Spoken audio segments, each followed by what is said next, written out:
al-islam min ulama'i ash-sharia.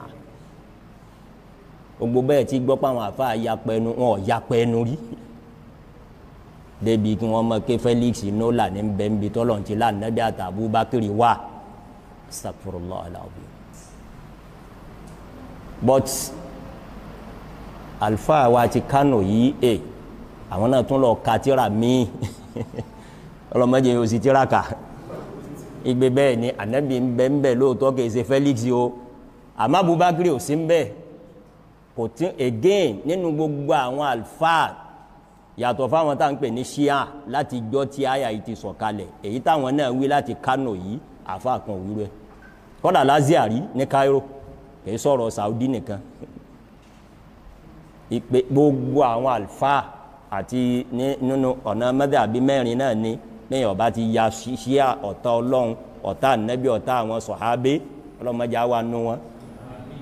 àti mo wà ní mẹ́tàbí Abu Hanifa ni àti mẹ́tàbí Maliki ni àti mẹ́tàbí Shafi'i ni àti mẹ́tàbí Hanbali ni ẹnìkan ò wíru èyí tí wọ́n wí ń Kánò yìí náà rí o ẹ má jà máa fẹ́ kọ́ tán náà fúnra wa o ẹnìkan ò wíri o bọ́ba yìí pé wá sí tọ́lọ́n la fẹ́ máa ṣe ẹ̀já máa tọ̀là náà àwọn tá a bá o ẹ̀já máa marú tíra tá a máa kà o àfún wọn lẹ́skíwùsì pé wọ́n sì tíra kà ní àmọ́ kí wọ́n má karú ẹ̀ mọ́ bí yẹn bá sì karú ẹ̀ àwa náà ń karú ẹ̀ àmọ́ gbogbo téèyàn bá kà náà kì í gbé wá mọ́sálásí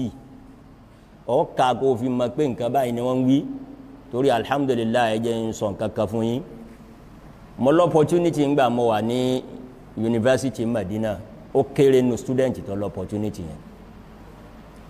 nítorí nature thesis mi àti masters àti PhD mi ó require kí n rí àwọn nǹkan kan tí ó wà available to the entire students láwọn tírà láwọn ìwé ntẹ̀yìn lè lọ béèrè àwọn tá a jọ kéwùngbà náà ń bẹ tẹ́ lé bí ní main library wa wọ́n ní wíńgì kan tí wọ́n ń pè ní qa'atu al-ittila'i al-mahdud qa'atu al-ittila'i al-restricted access VC University gbọ́dọ̀ mà sí pé ìwọ fẹ́ wọ yàrá yìí torí àwọn ewu àdánwò ń bẹ nú ẹ̀ náà àwọn tíráàtì ìwé tẹ́ bá ń bẹ bọ̀tẹ́ tí wọ́n bá rí i pé àwọn trust rẹ̀ to a certain level àbí iṣẹ́ tí ń ṣe thesis rẹ̀ ó require kó lọ wọ́n wà authorize ẹ̀ mo ní authority yẹn gbà mo wà Medina àní generation mi ọmọ Nàìjíríà tó tún nírú ẹ̀ kìí ṣe ti fáàrí mo fẹ́ fi sọ̀rọ̀ ni àwa wàláì ntẹ́ ẹ̀ka ya kan tó jù bẹ́ẹ̀ lọ wàláì làwọn ní ti torí kábà lè rí ìdí kẹ́ni kìí ṣe pé gbogbo ntẹ́ yẹn bá wá kà náà afẹ́ jọyàn lójú akàn wá gbé wa ní Ramadan náà ní mọ́sálásí lọ́dọọdún haba ọlọ́run sàmànà wa o torí náà àwọn àlùfáà méjèèjì yìí ọlọ́run sàlékún ma wọn o èmi ò ní nǹkan kan tí mo fẹ́ fi kún tí wọ́n ti wí wọ́n analyse ẹ̀ lọ́nà tí èèyàn mọ̀ pé ìmọ̀ ní gbogbo èyí tí wọ́n sì tú àlẹ́ wọn súbà tí wọ́n rò pé wọ́n súbẹ̀ èèyàn ní ànábì ń wí náà rò pé àdìsí ń wí Al-Imam Bukhari gan kọ́ síbẹ̀ bẹ́ẹ̀ yẹn bá sá ti ní nǹkan kan nù kò ní rí tíra ń gbà mí in the same line Imam Bukhari tẹ́lẹ̀ ń ka tíra rẹ̀ ní wọ́n súbẹ̀ ṣe èèyàn yàn yín o mawdi'un bi Quba àyè kan ní jẹ́ bẹ́ẹ̀ ní Quba àwa torí gba fẹ́ àbí báwọn Ṣíà ti ń wí lọ́dọ̀ tiwọn torí ẹ kò yẹ kó strange sí wa ọ̀tá Ṣíà l'Abubakar gbogbo àwọn sọ̀hábì ànábì àbí díẹ̀ nu wọn ìyá ńlá wa Aisha àwọn Ṣíà ń gbé ṣépè ní abẹ́yẹn ọmọ gbogbo ẹni tí ọba ti rí mo wí fáwọn kan ní Ogun State lánàá náà bọba ti gbúrò ọmọ rẹ tí wọ́n ń sọ kíní kan tó dákọ̀ Abubakar ti ń rún mú gba etí rẹ̀ pé mo gbé ọ̀gbẹ́ni tí wọ́n wí ní ń lọ́nu o bọ́mọ rẹ bá ti ń sọ̀rọ̀ Umaru ní Umaru radiyallahu àbí ń sọ ìyá ńlá wa Aisha ni wọ́n ń fẹsẹ̀ wọlé àwọn ọ̀gá ti wà nù o ònkàlùkò sì mọ̀ ọ̀gá rẹ̀ àmẹ́yìn táwọn wọ̀nyí sọ ọ̀gá yín kí lè ń ka tíra wọn fún that's the point ẹ̀yin náà gbà àwa náà gbà pé ẹ̀ sara wọn kí lẹ̀ ń ka tírà wọn fún tẹ́ ẹ mọ̀ fi dààmú àlùmọ́ yé wọn máa wí tí wọ́n bí wọ́n ń tẹ́ ẹ lè kà á fún ni pé kẹ́ ẹ wá takò wọ́n pé ń tẹ́ ń wí irọ́ ni ń táwa torí ẹ̀ kà nù èyí ò ní kẹ́yìn náà máa torí ẹ̀ kà èsì pé a kà á pé àwa tó máa fi dán tó ti hàn tó ti yanjú fáwọn èèyàn ẹ dákun jọ tí gbogbo yín ti ń gbọ́ tẹ̀síìrù ta ni ọ̀gbọ́n tàn rí pé aláǹtakùn takùn dé ànábì àtàbúbákìrì nù kòtò ta ni ọ̀gbọ́n rí nù yín àfa alábẹ ìtàn àbẹnabà ẹsẹ bí lánàá bó ti rí nù ẹnìkan wá dé at this age ká wá fẹ́ dàrú máwọn èèyàn lójú so mo wá nímọ̀ràn fáwọn náà lẹ́yìn tí mo kí àwọn àlùfáà wa méjèèjì yìí Dr. Sanusi Láfíàjì àti inshallah àfáàná di dòkítọ́rù náà ti wà lẹ́nu ẹ̀ Abu Maridi oníyàwó mẹ́ta ọlọ́run ṣàlékún ma wọn àti ẹnìkọ̀ọ̀kan wa náà pẹ̀lú àníyàn dáadáa tá a fi ń sọ̀rọ̀ mo nímọ̀ràn fáwọn tí ń ka tírà mi yìí náà kódà tírà kẹlòmíì ń ka ìwé íńtánẹ́ẹ̀tì Google ni ṣe rí ewu ń bẹ́ ń bí tẹ́ ń ṣe yìí o torí tọ́lọ́hún ẹgbẹ́ ti jà kú o ẹgbẹ́ ti pé a ti fa nǹkan kan kú o wàláhì ẹgbẹ́ yìí ń kú o ọ̀rọ̀ ọ̀fẹ́ ni ẹ̀ńtọ́ bá fẹ́ràn yẹn tí ọ̀fẹ́ kéèyàn ó sì ṣe torí pé tí mo ti ṣe kọjá tó pọ̀ ni nígbà mo wà Mẹ́dínà kẹ́nìkan ó sì máa wí bẹ̀yẹn àwọn àfọ̀n bídíà ni wọ́n máa ka oríṣiríṣi tírà ẹ̀gbọ́n tí wọ́n ń wí àgbà àfọ̀n súnà ni supervisors mi méjèèjì o nínú àwọn tí ẹ̀ ń kó ti wọn lónìí tẹ́ ẹ̀ rírí baba Sọ́lí Suhaimi he supervise me Sheikh Abdulrasaq al-Badr àwọn àgbà àfọ̀n súnà nu àwọn tó supervise mi nu baba Suhaimi yìí ọlọ́run san wọ́n lẹ́san dáadáa kódà àwọn sọ fún yunifásitì ńgbà yẹn pé mo ní ìdá àwọn sources kan tí ò sí nílẹ̀ Lárúbáwá ìlú èbó lọ́wọ́ ní UK yunifásitì fún mi ní ticket kí n lọ UK pé ọlọ́run fẹ́ rí nǹkan báyìí náà tó dáa bá ń sọ̀rọ̀ pé Saudi ṣe dáadáa fáwa wọ́n ṣe é o wọ́n ń bọ̀ wa wọ́n ń kọ́ wa ń kéwú lọ́fẹ̀ẹ́ àtúnlá ń wáwèé lọ ìlú èbó wọ́n tó ní ọ́yá bàbá Suhaimi yìí wọ́n sọ fún mi bẹ́ẹ̀ sì pé student mi nídìí nǹkan báyìí kìí sàwọn àfa oníbídíà wọ́n máa ma expose some of us pé ẹ̀yin náà ríru àwọn nǹkan báyìí tó rẹ́ nídìí rẹ̀ ńgbà mí Sheikh Abdulrasaq al-Badr ńgbà mo dé stage kan tí torí gba àwọn tíra yìí gan àti ẹ ò lè gbé wọ Saudi freely àfi kò ní authority ńgbà tó fẹ́ difficult wọ́n máa ń sọ fún student wọn kan tó wà nílùú kan òun fi ogbẹ́ sínú díìskì tí ó ra àwọn ṣíà àtẹ̀yìn kan ò ní rírí láyé tí n bá wà ní ọ̀dọ̀ Sheikh Abdulrasaq al-Badr hafidhahullah wọ́n á sọ fún mi pé Abdulrasaq sórí tó bá ti lo kí ní tán parẹ́ kò lórí sísẹ́mù mi o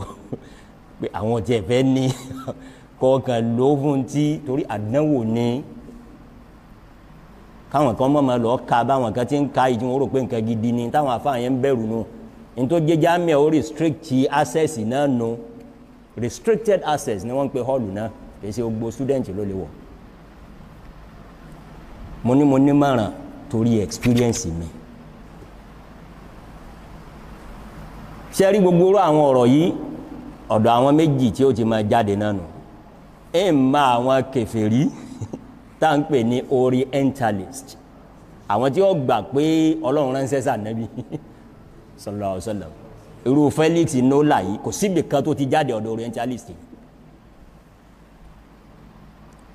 àwọn tí wọ́n kéwú ní títorí ipa afẹ́ da kéwúrú ní títorí pé afẹ́ da Islam rú mọ́ wọn lójú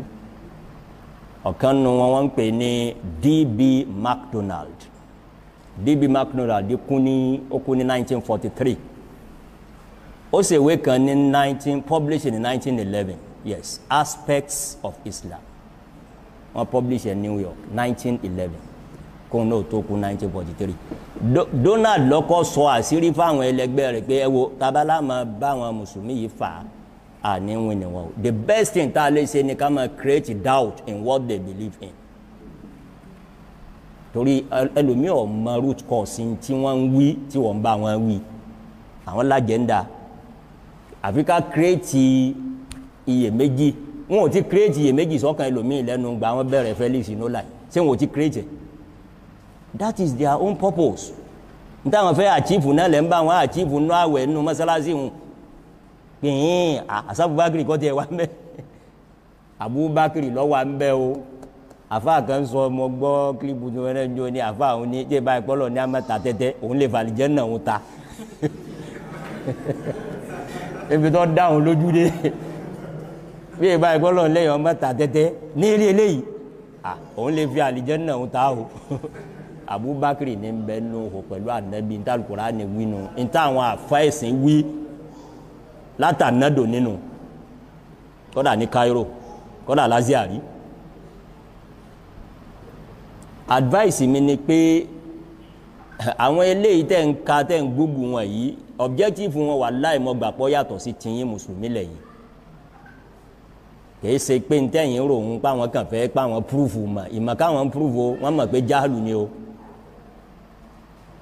wallahi wọ́n mọ̀ pa ìmọ̀ kan ni tọ́lọ́mbà máa yọ ọ̀rọ̀ wá mo ṣe tírà kan ní 2006 in critique of Orientalists wọ́n tẹ̀ ní Madina al-khitabu al-istishraqi wal-Qur'anul karim aranti mo sọ nbẹ tọlọ ní rí sọ nbẹ ni pé ọ̀pọ̀lọpọ̀ wọn gan ọmọ nǹkankan èèbó ni wọn kàn fi tú wa jẹ pé wọn mọ̀ ẹnìkan náà àwọn Orientalist á máa gbé gẹ́gẹ́ tá a máa gbúgbù yìí ńgbà tí ó fẹ́ àdírẹ́sì Tafsirul Jalalaini oníṣẹ́rí Jalalaini yìí o bàbá àtọmọ ló ṣe o ṣe mọ̀ pé surname làwọn máa ń lo èèbó bí wọ́n ti ń fi nǹkan wí nǹkan nù ńgbà tí ó wà fọ́gba yẹn ga yẹn yẹn ó ní ṣe mọ̀ pé àwọn Jalalu méjì ló ṣe Jalaluddin As-Suyuti wa Jalaluddin Al-Mahalli ó wá ní ta ni bàbá Jalaluddin As-Suyuti ni bàbá ta lọ́mọ Jalaluddin Al-Mahalli àwa wádìí tán wá rí i pé Al-Mahalli tó pè lọ́mọ yìí 58 years lè ṣàgbà bàbá rẹ̀ Suyuti ṣe àwọn onímọ̀ náà ẹ lọ tírà yìí ó wà lórí net al-khitabu al-istishraqi wal-Qur'anul karim tí mo kọ síbẹ̀ just many examples ń bẹ ń bẹ ìmọ̀ràn ni wallahi kò sí nǹkan kan lọ́dọ̀ wọn tó ń ti ń bẹ lọ́dọ̀ tiyín naam oh barakallahu fik Yunus lóhun ti sáré gúgù rẹ̀ nísìn gúgù dáadáa nu gúgù mi ọba ma gúgù ó ti gúgù rẹ̀ ó lóhun ti rí tíra yìí lórí nẹ́ẹ̀tì òun ti jù sí pílátífọ́ọ̀mù wa As-Sunnah Academy ẹ lọ dáńlódù rẹ̀ mbẹ́ barakallahu fik ìmọ̀ràn tí mo mú wa náà mo sì mú àwọn ní objective míì ẹ jẹ́ ń sọ fófó fún yín kí ni objective gbogbo Orientalist àti MacDonald ní àti Gozeheri ní àti Hamilton Jib ní àti Philip Hitti ní àti William Montgomery Watt àtàwọn míì Samuel Zwemer wọ́n pọ̀ bẹ́ẹ̀ kò sí ní táwọn fẹ́ achieve ju pé a create doubt wọ́n wá láwọn basis inú basis wọn tí wọ́n máa ń lò lẹ́ ń promote yìí gbogbo ọ̀nà ni wọ́n fi fẹ́ máa establish pé Ọlọ́run kọ́ sọ̀rọ̀ yàn Ànábì dá àwọn Yahudi kọ́ ni gbogbo tó ti gbọ́ nítàn táwọn ó ti ṣẹlẹ̀ ní àwọn Jew táwọn èèyàn rẹ̀ pàtàn fún bí àlọ́ ńlọ́wọ́ adọ́gbọ́n kọ́ wá lọ́lọ́run rán òun ni wọ́n fi dọ́gbọ́n pé tania ìsìnlẹ̀ nígbà táwọn náà bá ní Felix Inola náà bọ́ sínú ibìkan tálà ń takùn sí àjẹpà Ànábì dá akọ lọ́dọ̀ Felix inú wal iyadu billah ní táwọn fẹ́ senu ẹ dákun ẹ gbọ́ la fakhran mọ̀kan tó dun tẹ́ ká lọ nípa ọ̀rọ̀ àwọn ènìyàn àmọ́ níyàn táwa fi ká ọ̀tọ̀ èsì ká máa wá gbèrú yín wá mọ́sálásí a máa wá fi tó ti yanjú nú ẹ̀sìn a máa wá fi dàrú objective tí wọn ò jù báwọn lọ o pé ọ̀rọ̀ ọjà tá a máa gbójú kan kínní kò ní ràn wọ́n o ẹja wọ́n kéwú àwọn McDonald àwọn Zwemer nǹkan kan wọ́n kéwú Ọlọ́run ṣẹ̀ṣẹ̀ ṣàánú wa ní in my field Islamic law sẹ́mi àwọn ọ̀gá tó kọ́ ṣèwé nínú Islamic law àwọn Joseph Sakt àwọn Ibn Gozer àwọn tá n kàwé wọn jọ nù Encyclopedia of Islam àwọn ni wọ́n ṣe gbogbo ẹ̀ volumes upon volumes òun lọ́pọ̀lọpọ̀ ẹni ó lọ fi kéwú tó fi ìwé ka kéwú ni wọ́n ti rádé òun nù àdánwò òun nù nípìnlẹ̀ àwọn tó kọ́ ń kọ̀ nǹkan ní lédè ìbónú nípa ṣẹ̀ríà àfáàgbà ni Joseph Sartre tí mo wí ọmọ Germany ni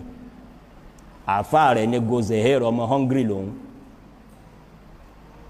McDonald's ọmọ Amẹ́ríkà lòun gbogbo wọn bí wọ́n ti káàkiri ayé nù sẹ́rù eléyìí làwọn ọmọ wa promote ẹ jọra yín o àwa gbà pé ẹ jọra yín ọ̀tọ̀ làníyàn tiwọn bó tilẹ̀ wù kó burú tó ẹ̀yin ò rí báwọn àwọn fẹ́ púrúfù pé Ọlọ́run kọ́ ni ọsọ Al-Qur'ani kalẹ̀ òun ni máa ń kìlọ̀ fẹ́ yín tẹ́ ẹ máa pé the Quran says ẹ máa origin the Quran says it was William Montgomery Ward, professor of Islamic Studies ní University of Edinburgh ní UK kó tó kú òun ló ṣe ìwé ńláńlá mẹ́ta kan ó pè kan ní Muhammad at Mecca, Muhammad at Medina, later ó padà summarize ó ní Muhammad's Mecca gbogbo ẹ̀ náà ní bẹ lórí nẹ́ẹ̀tì tẹ́rì. William Montgomery ló introduce ẹ̀ pé òun ọ̀gbà pọ́lọ́hún ní sọ̀rọ̀ nínú Kùránì o àmọ́ wọn ò fẹ́ ń jẹ́ ọ feelings àwọn mùsùlùmí òun tún tiẹ̀ tún mọ wọn wọn dàbí àwọn McDonald àwọn Zwemer àwọn àgbákò làwọn ẹ̀yìn àwọn Gozeher àwọn Sartre àwọn Montgomery Ward yìí ajẹnifẹ́ni làwọn àwọn tún máa fẹ́yàn ó ní òun ò fẹ́ ń jẹ́ ọ feelings àwọn mùsùlùmí torí ẹ̀ ní tẹ́ bá rí ntọ́kọ́nu privacy ìwé rẹ̀ nù o òun ò ní ẹ̀bà sọ láyé pé Allah says in Al-Quran kóun ó sì mọ ìjọ fílì yín òun ò ní wí báwọn yòókù ti ń wí àwọn Zwemer àwọn McDonald tí wọ́n pè àwọn Yahudi lọ́kọ̀ọ̀hún òun kàn sọ ń tòun pé the Quran says Quran ní sọ báyìí wọ́n ní ọmọ wa mọ̀ bọ́yọ́ lọ́ọ̀ ní bọ́yọ́ lọ́ọ̀ ńkọ́ òun lọ́pọ̀lọpọ̀ ń lò lónìí dòní that is the origin gbogbo tí wọ́n ṣe wọ́n ní objective àti wo Islam ni rọ àwọn yìí láwa gbogbo wọn láwa kàwé wọn kan àbí láwa gbẹ̀yìn wa mọ́sálásí nínú àwẹ̀ kọ́lá bí ó ṣe nínú àwẹ̀ náà ọ̀dà ìmọ̀ràn ẹlẹ́ẹ̀kejì fáfáà wa ti Kánò Ọlọ́run ṣàlékún dáadáa wọn máa sọ àwọn ọ̀rọ̀ míì tó dáńgbà míì àwa mọ̀ pé ẹ̀yin lè ṣe ṣíà ẹkú ń di tíra wọn ẹ mọ̀ pé ẹkọ̀ kan náà ń jọ̀hún báyìí tí atakò yín náà nípa hadithi anabi sallallahu alaihi wasallam gbogbo ń tẹ̀ ń wí ní sọ́ọ̀sì àwọn ṣíà ni. èmi tí mo ka tíra ṣíà débi Biharul Anwar 1000 volumes ní Biharul Anwar 1000 volumes tíra ẹ̀yọ̀ kan. kò sí kun tó ń bẹ̀ o bẹ́ẹ̀ bá mọ̀ pé ẹ máa ka ẹ̀ka pẹ̀lú àníyàn pé ẹ̀ ní rẹ́sìn yìí dàrú báwọn Dr. Láfíàjì ti yanjú gbogbo ránran táwọn ṣíà ń wí àbú Sálímù ń kírun fún àwọn kan ká nábì ó tó dé inú rẹ̀ náà làbó Bukhari yanjú ẹ̀ pé eléyìí ká nábì ó tó dé eléyìí lẹ́yìn tí ànábì dé ẹni Abdullahi bin Urayqitu ni ó wà nù kínní ń bẹ nù tíra ń bẹ nù síra ń bẹ nù gbogbo hadithi pé anabi kóra nkúnmi fún Abdullahi bin Urayqitu pé tó bá dijọ́ kẹta ni o tó pàdé wa ń bẹ nù hò pẹ̀lú Abubakari torí ẹnìkan ni mo wá kóra nkúnmi sí tó bá ipá ni wọ́n wọnú hò kò yí ọ ni o kò rújú o wọn ò kóra nkúnmi lọ nù hò ntí ń bẹ lákọọ́lẹ̀ over 1000 years ni pé wọ́n employ Abdullahi ibn Urayqit kìí ṣe Araqitu Urayqit wọ́n sì sọ fún un pé kí wọ́n má fi mọ̀ tá a bá lọ straight wọ́n ó tracy wa wọ́n mọ̀ bí a lọ hide sí gaari Hira ní Jabali Thawr fọjọ́ mẹ́ta tó bá dẹ̀yìn ọjọ́ mẹ́ta kó nǹkan gun wa yìí wá pàdé wa látò set out on our journey that is history tí ò pamọ́ àwọn ṣíà nítorí pé ọ̀tá Abubakar sálà wọn wá ń wá tàrí má tàrí ẹ̀yin náà má kàtìrà àwọn mọ́ ìmọ̀ràn wa nù fún yín má kàtìrà àwọn mọ́ gbọ́ ọ̀pọ̀lọpọ̀ tí ń jáde èèyàn ọmọ kẹfí ń bẹ̀ pé tíra àwọn lẹ̀ ń kà o àwọn ò sì kàyín kára wọn àmẹ́yìn náà jìnnà sí wọn o wọn sọ yẹn dẹni àánú ni o ọlọmọdé àánú gbogbo ẹni tí wọn máa gbé Abubakar ṣépè tí wọn máa ṣépè fún Umaru tí wọn máa ṣépè fún yàrá wa Aisha yàrá wa Hafsa kò ní fi yàn mọ̀nà yọ sọ yàn nù ni o gbogbo ntọ́ bá lè wọ́ kọ́ dọ́gbọ́n ọlọ́nkọ́ mọ́sá àsàmọ̀nà wa o هذا والله أعلم وصل اللهم وسلم وبارك على نبينا محمد وعلى آله وصحبه أجمعين